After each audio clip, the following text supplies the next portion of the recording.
우리나라는 한민족의 국가예요. 대한민국의 한민족.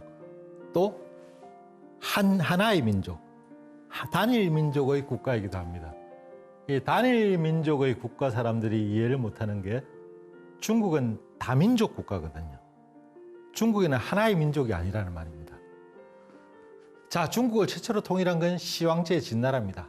하지만 그 진나라의 통일을 중국 사람들은 완벽한 형태의 융합이 되는 통일이 아닌 그 다음에 한나라가 진정한 어떤 통일성을 가졌다라고 생각해서 한족이라고 하는데, 이 한족 외에도 55개 민족이 더 공존 하고 있습니다. 즉 중국은 총 56개의 민족이 같이 생활하고 있는 국가예요. 그 56개의 민족이라는 게 우리한테는 빨리 이해가 안 가죠, 순간적으로. 그 속에서는 한족 외에도 몽골족, 만주족, 회족, 장족, 묘족, 조선족, 뭐 여러 종족이 있습니다. 그 55개 민족을 소수민족이라고 하는데, 이 소수민족이 있기 때문에 중국은 우리는 당연히 그쪽 사람들도 우리나라의 구성원이고, 그래서 그들의 문화도 일부는 우리의 것이고 라고 주장을 하게 되는 거예요. 그래서 중국의 옛날에 화폐에는 보면은 그 각 소수민족의 복장을 입은 사람들이 나왔습니다. 과연 서로가 약간 기분이 나쁠 수도 있지만은 어쨌든 중국은 하나의 민족이 아니기 때문에 자기들의 한족이 주축이 된다 하더라도 소수민족을 포용하기도 해야 하고 그에 대해서 적절하게 어떤 제재를 가하기도 해야 합니다. 인종이 많다 보니까 복잡해지는 거예요.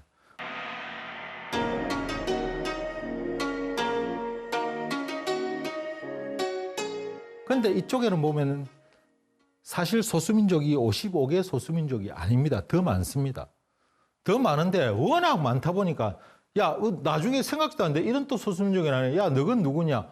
우린 또 이쪽에 뭐 투르크계 무슨 뭐고, 그냥 너 얘들하고 같은 종족 해갖고 묶어버리는 겁니다. 그래서 소수민족이 엄밀히 말하면 55개도 아닙니다만은 중국 사람들은 정책상 이미 정해놓은 그 틀에 다 넣으려고 하다 보니까 중국은 56개의 민족으로 이루어진 나라다라고 하게 되는 거예요. 근데 이 소수민족들이 인구가 얼마 안 됩니다. 중국의 전체 인구에서 한족이 이미 95% 이상이거든요. 그럼 다시 말해서 아주 극히 일부가 되는 거죠. 55개 민족을 다 합해도. 이 소수민족도 어떤 소수민족은 좀 힘을 쓰고 어떤 소수민족은 힘을 못 씁니다. 힘을 쓰는 소수민족의 조건이 있어요. 그 조건이 1번이 뭔가 하면 본국이 있느냐 없느냐입니다. 이게 무슨 말인가 하면은 몽골족이 있습니다. 몽골족이 있는데 그 종족은 나는 중국 안에 있는 몽골족인데 우리의 모국이 있다는 거죠. 몽골인민공화국이라는 나라가 있다는 겁니다. 그럼 힘을 좀 써요. 그 다음 두 번째, 경제력이 있느냐. 경제력이 좀 있는 그 종족들이 있습니다. 이런 종족들은 다릅니다. 어째서 산지족에 사는 어떤 뭐 아무리 뭐 문화가 뭐 발달하고 해도 그쪽에 그 경제력이 없으면은 이 소수민족은 약간 취급을 못 받습니다. 그 다음에 세 번째, 그들의 문자가 있으면은 조금 취급을 받습니다. 내몽골 쪽에 내몽골도 몽골 문자를 씁니다. 그 문자를 쓰는 종족들은 그 약간 대우를 해줍니다. 그게 역사적인 문제도 있겠죠. 그래서 그 사람들은 문화를 가지고 있기 때문에 바로 근데 역사보다는 문화의 힘 아니겠습니까? 그래서 문화가 그만큼 중요한 거예요. 그런데 자기들의 문자도 없거니와 모국도 없고 경제력도 없는 데다 심지어는 자기들의 언어조차도 잃어버린 민족들은 그냥 관광 상품화되어 버립니다. 그래서 항상 자기 소수민족 복장 입고 나가고 관광객들 오면 같이 사진 찍어주고 마을을 갖다 관광촌으로 만드는 방법밖에 없는 거예요. 자, 그럴 때 중국 사람들이 이 소수민족들을 과연 그냥 두는 게 낫겠습니까? 없애는 게 낫겠습니까? 아니죠. 없애면 안 되죠.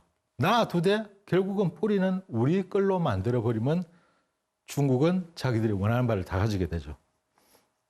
다시 말하면 제일 먼저 이 사람들의 뭘 뺏겠다는 겁니까? 제가 바로 중요시하는 문화를 뺏겠다는 겁니다.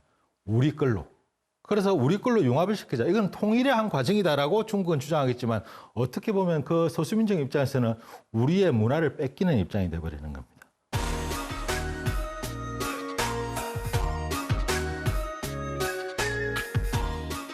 이게 지금 세계적으로 유명한 중국 악기입니다. 얼후라고 하는 악기인데 이 악기는 몽골의 악기입니다. 몽골에서 지금도 사용하고 있는 이름이 호치르입니다. 이게 중국에 처음 들어왔을 때 중국 사람들이 신기한 악기다. 이게 뭐냐 이러니까 이거 이름요 호출 하니까 중국 사람들이 이 악기 이름이 뭐라고? 호출, 가차라는 거죠. 가차, 외국어를 그대로 쓰는 겁니다. 호출, 후친, 호금이라고 이러는 겁니다. 오랑캐 호자에다가 악기 금자를 쓴 겁니다. 시간이 지나다 보니까 이 악기가 굉장히 괜찮은 거예요. 이게 매력 있네. 중국 사람도 좋아하게 되고 세계 사람들이 일광을 아는 악기가 돼버린 거예요. 그러니까 야 후친이라는 이름을 그대로 쓰면 그 후치르라는 이름을 그대로 가져갖고 우리가 향기표가 나잖아. 그러니까 국가적으로 차원에서 정책적으로 이름을 바꿔 얼후 2호 호금에서 2호로 바꾸라고요. 그래서 지금 뭔가 하면 이게 사실 몽골 악기인데 지금은 소개할 때 Chinese 바이올린, 중국의 바이올린이라고 다 소개가 되는 거예요. 그러면 몽골은 북쪽입니다. 북쪽에서 나왔죠, 그죠? 북쪽에서 전래된 악기니까 뭔가 다른 방법이 없을까? 요거는 예로부터 남쪽에서 유행하던 악기다라는 말이 퍼지기 시작합니다. 그리고 이 별명은 한때는 남호라고 불렸다라는 전혀 듣지도 못한 말이 나오고 이거 북방 악기인데 왜 갑자기 남호? 그래서 북쪽 사람들이 보면은 분통 터지게 되는 거죠. 그래서 중국은 뭔가 하면 소수민족에 대해서 포용을 하면서도 어떤 자기들이 문화의 일부를 하나로 만들라고 우리 거와 융합을 좋게 말하면 융합이고 나쁘게 말하면 부속화시키려고 하는 그런 정책을 하고 있는 거예요. 여러분 몽골 문자 보신 적 있으세요? 아름답기로는 저는 세상에서 세계에서 아마 1, 2위를 다툴 정도로 아름다운 문자라고 보는데 이렇게 세로로 쫙 이렇게 내려가는 문자가 있습니다. 제가 그 문자를 너무 배우고 싶었고 몽골에 한테 빠지게 됐는데 그 몽골 인민공화국에 하면 그 문자를 쓰지 않습니다. 공산화 혁명이 시작되고 나서 전부 키릴 문자로 바꿨습니다. 그걸 쓰고 자기들 말을 합니다. 하지만 그 형태를 원 그대로 유지하고 있는 것은 지금 중국 내에 있는 바로 소수민족 지역 내몽골 그쪽에 몽골 자치구 있죠. 그쪽에서만 사용을 합니다. 그래서 그 아직 문자를 그대로 보려면 그쪽에 가야 중국어로 가야 되는 거예요. 오히려 몽골 본토에서는 그 문자가 사라졌고 이렇게 아름다운 문자를 어떻게 버리고 그 약간 그 못생긴 그 거꾸로 뒤집힌 그 알파벳에서 그걸 쓸 수가 있을까라고 하지만 중국에서 얼마 전부터 그런 교과서를 못 쓰게 정책을 세우는 겁니다. 왜 우리 글자를 왜 못 배우게 해? 너가 나라에서도 안 쓰잖아, 너가 본국에서도 안 쓰는데 왜? 라고 했는데 그러다 보니까 반발이 심하죠. 너희는 중국에 살고 중국의 인민의 한 명이고 우리와 동화돼야 되는 게 그게 일단 우산 아니냐. 그게 일본어로 쳐야지. 라고 하면서 뭔가 소수민족의 정책을 펴가는 거죠. 그러다 보니까 나중에 소수민족의 문화가 전부 다 중국에게 되지 않느냐. 그래서 중국은 제가 한 번씩 겁나는 게 있습니다. 중국에서는 장래에는 소수민족 자체가 없어지는 게 아닌가 라는 말도 하죠. 그러면 중국의 이런 소수민족에 대한 정책이 이러하구나 라는 걸 우리가 먼저 판단을 해야 됩니다. 항상 역사를 보는 이유는 뭡니까? 옛날에 굴러온 바퀴자국을 바라보면 앞으로 어디로 갈지를 알 수가 있는 예측을 할 수 있거든요. 그래서 앞으로 소수민족에 대한 정책은 어떻게 보면 중국의 세계화, 미래화 정책에 있어서 일부를 우리가 엿볼 수 있는 좋은 기회입니다. 그래서 그 소수민족에 대한 연구도 여러분들이 좀 해두시고 알아두시고 어떤 그러한 잡학이라 그럴까요? 잡다한 지식이라도 어떤 거대한 정보를 갖다가 여러분들이 수집하시는 것도 중국의 미래를 판단할 수 있는 좋은 어떤 점치는 미래 예측의 도구가 될 수 있다는 겁니다.